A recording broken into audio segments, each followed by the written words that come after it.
Good morning, ladies and gentlemen. I have a little review to do. I've been excited to do this one. Sorry about the rubbishy ceiling. It's not much of a great view, but it's the only place I can get my camera to sit. I received a really nice thing in the post. I had to pay for it, obviously. I'm not that famous yet. But it's something that you get when you reach a certain level of landscaping ability. Once you've become the master of the landscape, not the thousands of customers you help over the years, not the millions of pounds that you make. Millions, I don't make that much. Not all the customers that love you for all of the work you do can give you the gratification of one of these. The Grabo.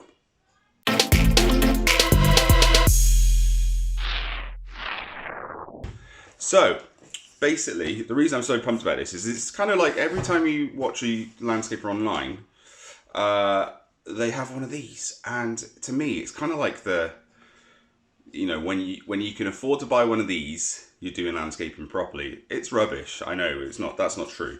But I've really wanted one of these. And it's, I've got two hands, and the old method, I'm quite a fan of old methods.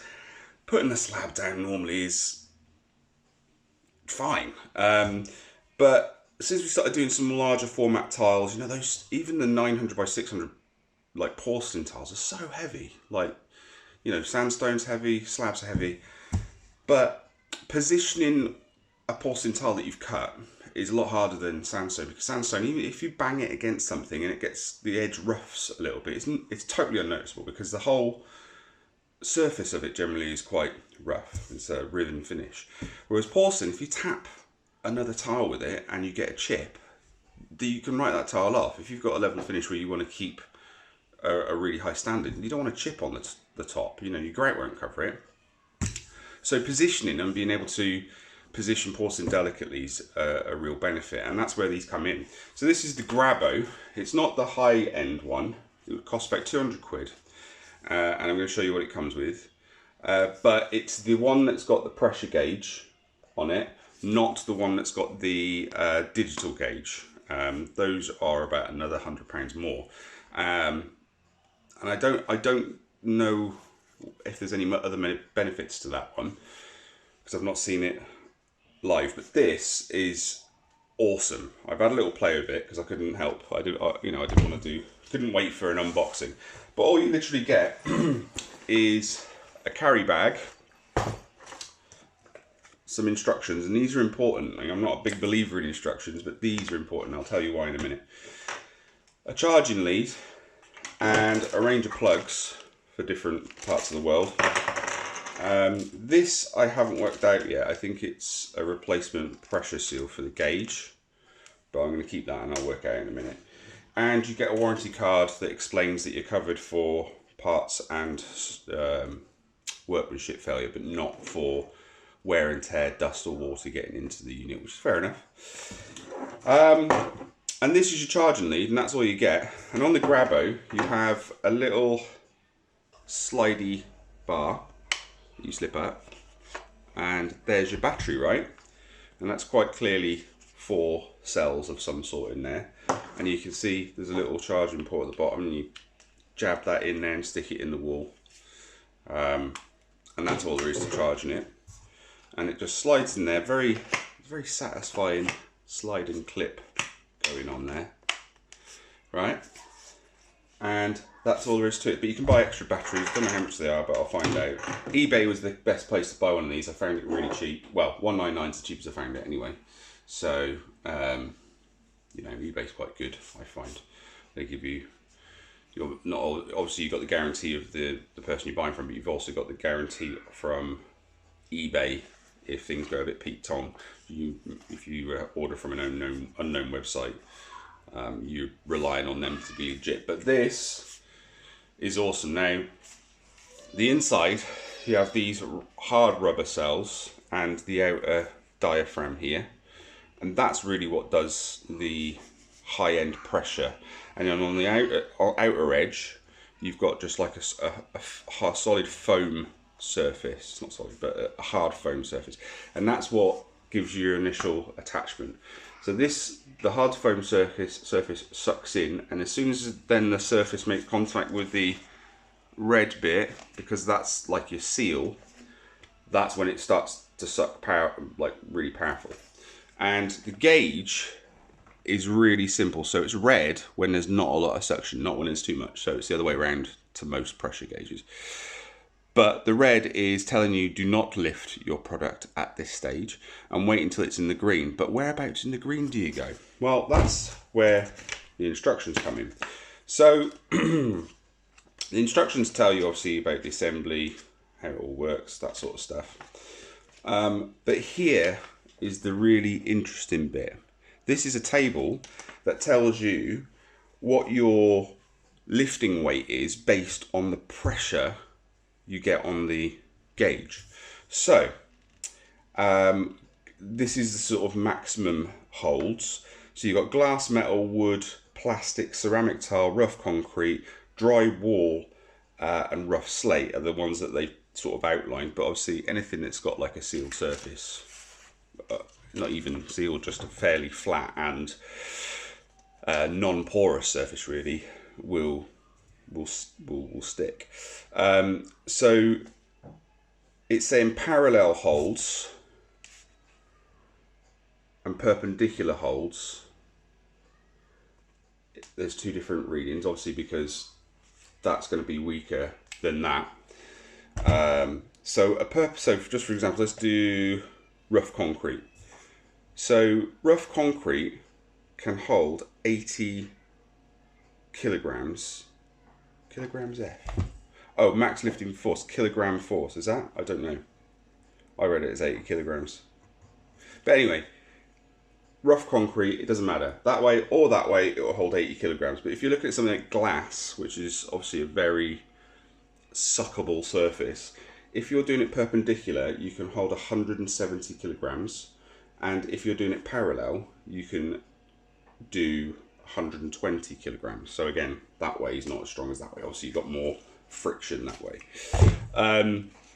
But what we want to know is if you're going to use the pressure gauge as a guide, it's saying in general, don't worry about this now, perpendicular or parallel. If you go from 0.1 bar, which is where it's half that, so 0.1 bar is halfway in the red, you will have a lifting strength of 21 kilograms. So what's that? Less than a bag of sand, a trade bag of sand. Weight, obviously you can't lift sand. If you go up to 0.8 kilograms, which is the last digit, if you can see there, just there, that's 0.8, and then there's one full bar. Never gets to one full bar. But 0.8 on something like a tile, 170 kilograms. That's a lot. 170 kilograms, you know. If you think like 1,000 kilograms is a ton, you're lifting nearly a fifth of a ton with suction, nothing else, because these don't stick any other way but suction. So I think that's amazing, and you know that covers all sorts of tiles. The only downside is that you'll be waiting until you get to 0.8. Now you don't, if you're lifting like a light tile, you don't need to wait that long. You've got to be clever. So think, right, work out what's a light tile about. Let's think about it. Like a big tile, you're looking 60 kilograms, like a big tile, and then a small tile, maybe a little square one that you're just trying to place, a 30 by 30 or 300 by 300. You know, that's only going to be about 15 kilograms, or not even that, 10 kilograms. So why pump it all the way up to 0.8? You want to just, maybe just on the, I'd say maybe on a 2, you could even do it in the red, but probably shouldn't recommend you lift anything in the red. But if you go all the way to the max each time, because you're a bit of a worry wart, you're going to end up maxing the battery out all the time. Like you're not going to get the usage. So you only want to use a little bit of suction if you only need a little bit. But obviously the risk is that you lose pressure or something like that, and you drop the tile, which you never want. So go a little bit above and beyond. You'll get used to it. I've tried it a little bit and it's awesome, and you'll get used to the idea of, you'll do it by ear. You're going, right, that's ready. And then the instructions sort of give you a rough detail on how, if you need to, sorry, kids are in the background, killing each other by the sounds of it. If you need to replace like the here you go, taking a screwdriver to it. That's showing you where you charge it. Look how dirty my fingernails are. It's disgusting. Problems of being a landscaper, I suppose. How to replace the edge foam and stuff like that. This model comes with these little hooks. And I knew what they were straight away because Grabo started to do a two-man lift.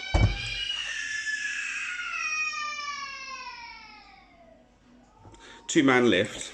So if you have a really large format tile, maybe a 1200 or even bigger, they get bigger now, you can plonk this in the middle and you're given a, I think it's like a steel frame that hooks onto the sides of these. Sorry about that. It attaches to these, and then one at each side of the tile. Like maybe, you know, it might not even be heavy, but it's the size of it. You can't, or two of you holding each side, and then both of you trying to place it on your bed, whether it's a adhesive or a concrete. What this does is you attach it's like a T-shaped lift, bit like an is it Arga? An Arga, you know, you drill a hole, you have two handles, you have one each side, or you know, that sort of thing. And you can both lift the tile then and move around and position it where you want to. Press the button, it releases it. So instead of you having to bend over and hold it, it's going to save your back.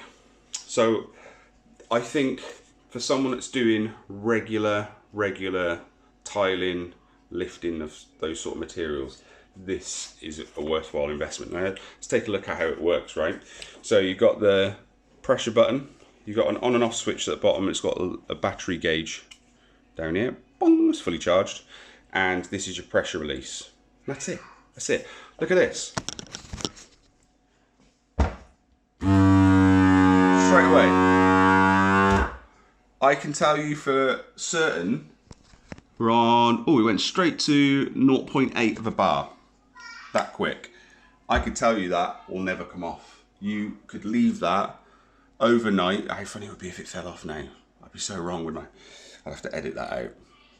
I'd probably show you anyway because it'd be funny. But that'd stay there forever. This isn't a good demonstration, but there, that button, and it's off. So let's go test it on some tiles. So I forgot something. I'm going to cut this into the middle of the film, so if it seems a bit odd, apologies for that.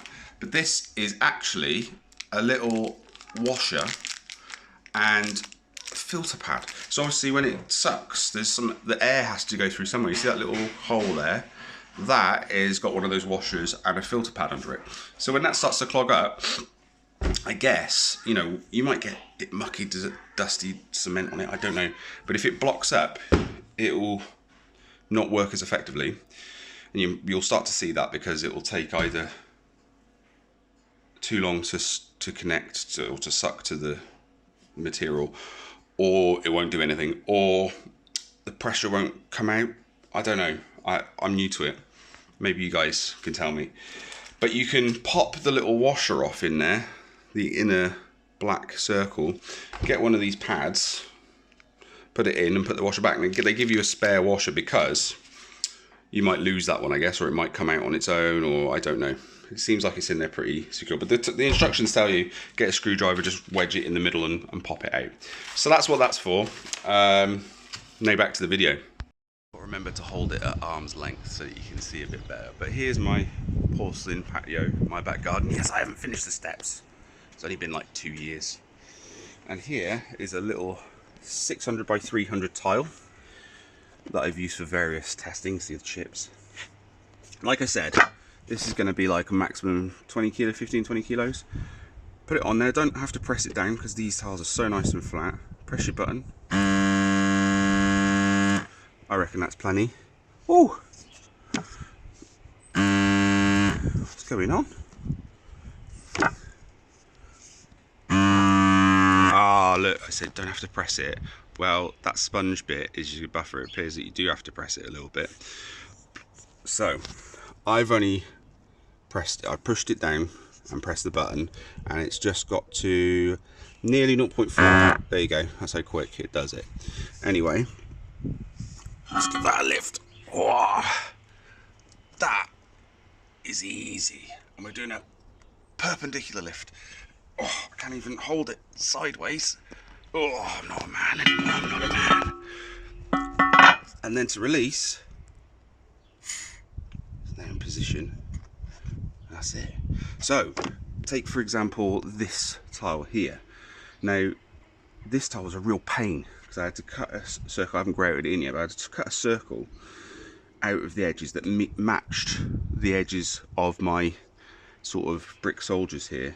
And position it was a pain, although it wasn't very big. I had to make sure when I put this edge in that I didn't bang into that corner or this corner and then get that edge, and then I'm tapping it, making sure I'm not touching the edges too much. With this, I could have just put it right in the middle, jacked it up. I reckon actually if I lifted that, because it's on a Type 1 sub base, I reckon that's strong enough to lift that tile out of position, but I don't want to do it because it was a real pain, that tile. But that would have been a lot easier. I could have just lifted it all nice and balanced. I could have just lifted it and popped it right there without, you know, I could spend a bit more time. I could have spent a bit more time without having to crouch over too much, and I could have just checked all around it when I position it and just put it down nice and gently without risking damaging things. Let's go find a big tile. Where's a big tile? There's a broken one over here, which I've kept because I'm going to be doing cuts around these stairs. This is a 600 by 600. Now on the big tiles, I suggest you do, you know, max out the suction strength on the Grabo. Here it is. See it going down? That's it. Right, so we are at 0.8. Let's lift it in a perpendicular fashion. Yeah, these are easily 30-40 kilos. Look at that, no problem. No moving, that is not moving. What brilliant tool, yeah? So I could just go, so if I was, say if that's the edge of my patio, I could just go really gently, just put it in nice and gently. There we go. Let go on a nice flat bed. And it's in position. Whereas if you do it with your hands, you have to hold this corner and that corner and position it. You might have a bit more weight over there. You got to position it in corner and then take your fingers out before you start touching that muck too much.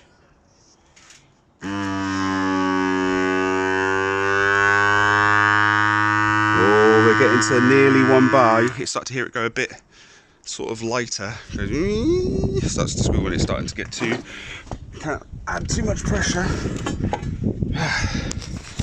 There we go, back in position. I guarantee you, if I left that there, I'd come back tomorrow and it would still be stuck to it. There we go. Beautiful. It's good, it's so good. It's just so good. Now, rough concrete. I've got an old lintel here. Is it going to suck? Can you see that? Oh. There you go.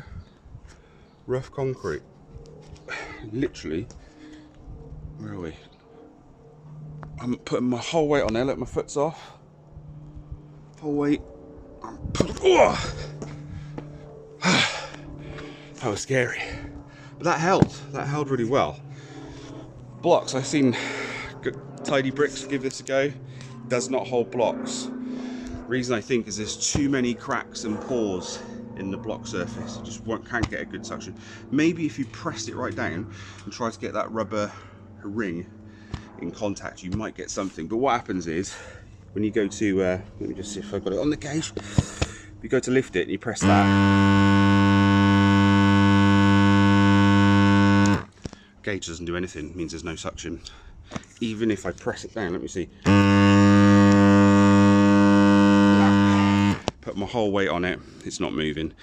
And the other thing he tried as well was if you wet it up, it doesn't do it. So unfortunately, brickies, it's not a product for you, it's for the landscapers and the tilers. Window and the glass movers, maybe the glazers, all those glazers putting new PVC double glazing in. This would be, why they don't use that? One on each big window. Imagine doing those bifold doors. They're so heavy, man. They're proper heavy. If you had two of you, maybe two of these each, you'd bang them in no time. Both of you lifting them, no problem. Here you go, gauge on 0.8. I'm not going to pull that too much because you can see the frames moving. And my double glazing window that does need a clean. Anyway, that's my review. I'll put a link in the description of where you can get yourself one of these. But if you go on YouTube and watch a lot of landscapers, to be honest, the high-end ones that are worth watching, that know what they're doing, they all have them. They are earning a good living from doing a lot of this work. And we do, I'll be honest, you know, we're doing really well landscaping wise, and it was time to start investing in better equipment. We've got some really good equipment now. And you know, you go to site and you've got equipment like this. I think even the customer with maybe minimal knowledge of tools and equipment look at that and go, what a clever bit of kit. He's not having to bend over, and I've seen them do slabbing like the builders do slabbing. They chuck the slabs down. You got one of these, it shows you're a marksman. A bit more precision. Anyway guys, hope you like the review. Don't forget to hit the like and subscribe button, because the old subscribers is taking quite a long time to grow. Not that that's a problem. I don't do it for subscribers because I think like less than 1% of subscribers actually end up watching. It's more for people that need this information. If you subscribe or not, that's not a big problem, but it does help the channel grow and get out to more people. So hit the like and subscribe button. Keep me busy, and I'll do more views, more reviews. See you later. Heggers out.